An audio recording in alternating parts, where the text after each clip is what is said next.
Welcome back to LBG Reviews. Please be sure to like and subscribe. Today we're talking about Pine Hearts. It's a cute little metroidvania game where you play as Tyke, a guy who is going back to Pine Hearts Earth's Forest, a a park that his father had taken him to numerous times when he was younger. Tyke's plan is to climb the mountain in Pine Hearts.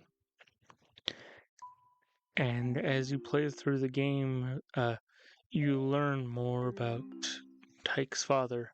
Not in a verbal sense. A lot of the memory cutscenes in the game have no dialogue. None of them have any dialogue, I should say.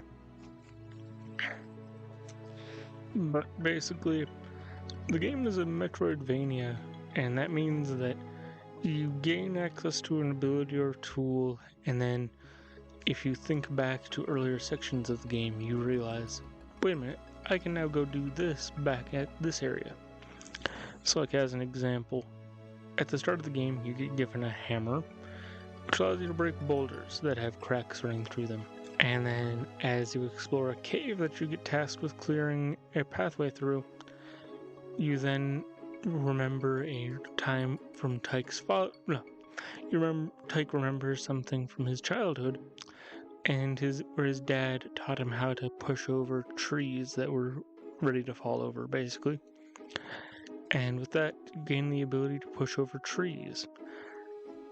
Then later on, you gain access to an axe, and then a fishing rod, a bug net, as well as a headlamp. And Tyke unlocks other abilities as well, such as leaping across gaps, picking up certain rocks and moving them, climbing up and down certain walls. And basically, the game follows you helping out the people that are currently enjoying Pine Hearts as you prepare to go up the mountain. The accessibility features in Pine Hearts are not a lot, but they're pretty good ones. So, first off, the main one that I really enjoyed was simplified controls. I had started off a lot of this gameplay footage you're watching here with not having it on so I could show off the default experience, but then I later on turned it on because the default experience I found to be a bit too tedious in a lot of ways. But basically, by default, a lot of the typical actions require either multiple button presses or timing your button press and release, or even pressing different buttons in order to complete an action. Like as an example, to swing your hammer, you have to press E and then press E again to swing it. But then to climb up a wall, you have to press E and then press W to actually start climbing the wall. But with simplified controls, you just press E and you climb up the wall. So the game sees Tyke go, but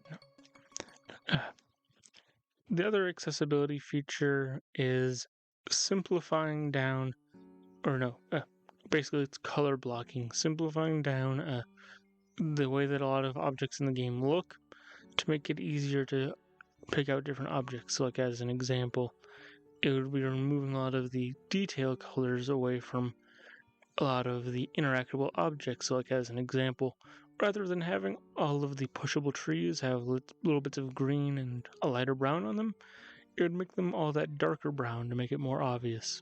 And that's really all the game has accessibility features wise. But anyways, back to talking about the main story. So the game sees you clear out this cave to make a pathway. Then after that, you go visit a campsite. While at the campsite, you get tasked with helping track down a local cryptid, and then after tracking down the local cryptid, then you get tasked with finding a missing child, which requires you to track down a bunch of gears that went missing from a ruined castle's mechanisms.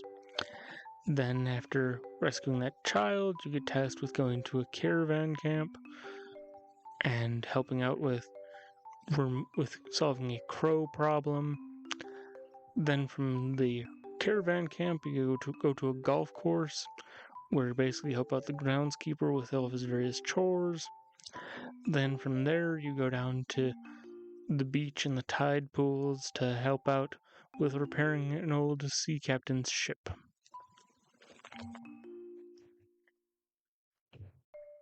Along the way, you gather water droplets, which unlocks Tyke's memories, and then eventually, even after you've completed all of the main objectives, the game will tell you to go back to talk to the forest ranger so she can unlock the gate for you. But when you do, she might tell you that she doesn't think you're ready to go up the mountain yet. And the reason for that is that the game wants you to experience all of Tyke's memories of his father. And the reason for that is that Tyke's father is very sick towards the end of the memories. And that basically, there's one point, or in the final memory, where Tyke learns how to pick up and move certain boulders, where Tyke has to keep trying to pick up his father because his father falls onto the ground coughing. And the game is just very touching, very sad in that regard. And even the ending cutscene of the game is very sad because Tyke climbs up the mountain and he's just... But the ending is just very sad because Tyke is standing there at the top of the mountain and Tyke never speaks, characters around him speak, but you can tell what Tyke's thinking. He wishes his dad was there with him. And then he looks down at his notebook, starts crying, and then basically his imagination goes a bit wild. He imagines his father there giving him a hug, and for that moment Tyke forgets that he's on the mountain alone. Goes to show his dad the fact that, hey look, I did it, we were at the top of the mountain. And he just looks back and he sees that the top of the mountain is just him there, no one else. And then he sits down and smiles at the top of the mountain. And then at the end of the credits of the game, the credits say, this game was this game was dedicated to those we have lost but are always there on our next adventures. And considering my grandmother passed last summer, that's very apt and very appropriate. I need to go cry for a moment. See you guys next week when we talk about Little Known Galaxy. Bye.